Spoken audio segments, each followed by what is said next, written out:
Through my experience as a private chef and as a homeschool mom that cooks for my family all day long, I've come up with 3 tips that will instantly make your food taste better. Tip number 1, salt. Now, I don't mean add more salt to everything, but what I mean is salt everything with care. There's a little trick that I have in my kitchen, and that is I like to imagine that I am salting every single ingredient separately. For example, if you're making a sandwich, don't just add salt at the end.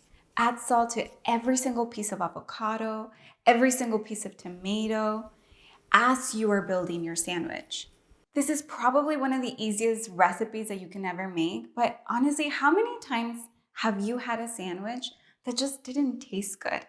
And in my experience, the majority of the time, the reason why is because there's not enough salt to every ingredient, or the salt is added very unbalanced.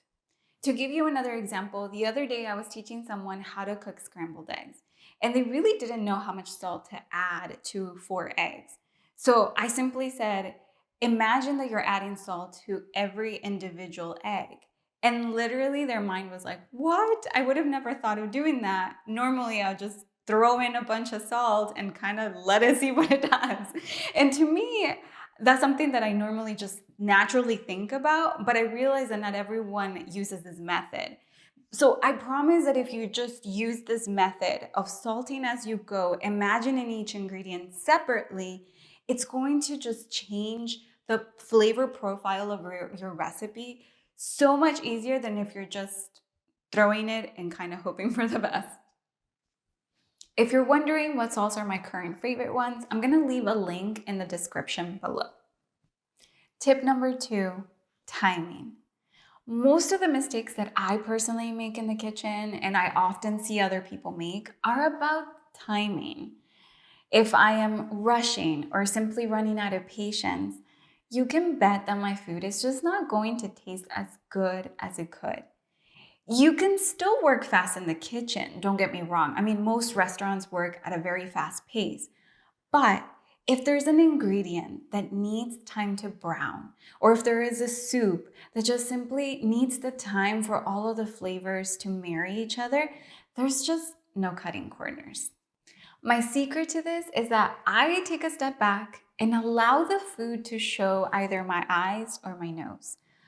Put the spoon away, fight that urge to stir, and see if you can notice or smell something that the food is trying to tell you.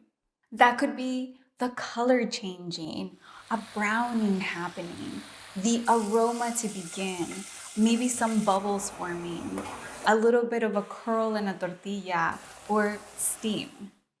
I know that this sounds so elementary, but I know that if you can shut the noise around you and allow the food to show you, you're going to all of a sudden know when to flip the pancake, when the browning is done, when you're finally ready to stir those potatoes, and your food is going to taste just so much better because of it.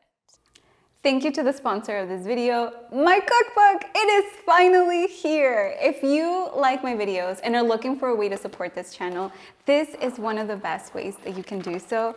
Click the link in the description so you can find out all of the details about how you can get your own copy. Let's get back to the recipe. Tip number 3, follow through. What I mean by this is to finish what you start in a dish fully. For example, in my example of the sandwich earlier, if you are adding mayo to that sandwich, make sure that you are spreading every single little piece of that bread with mayo. Don't just put a blob in the middle. My trick to this is to imagine that every single bite is a representation of that dish. So if we're talking about a sandwich, I want to think of every bite as how it should taste exactly the same throughout the whole sandwich. I should be able to get an exact amount in every bite of bread, of mayo, avocado, tomato, onions, lettuce, salt, pepper. Because if I don't follow through, I will get a bite that probably will just be nothing but bread. And I know that's happened to you and it's not pleasant. Every ingredient is important. So I also like to imagine that every single time I'm going to bite into something, it will be bite size. So that way, as I'm chopping things, they're exactly the same.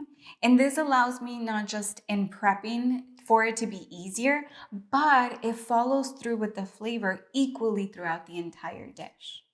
So we have salt, timing, follow through. I know that these are such simple techniques, but I promise you that if you pay attention to them and implement them, your food is just going to taste so much better. And of course, don't forget to add love to your food, because I promise that that's something you can also taste in meals. And let me know down in the comments if there's a tip that I didn't mention that is your favorite, because I'll love to learn from it. And if you're looking for some recipes to start implementing some of the tips I talked about today, I will make sure to leave some here. Buen provecho.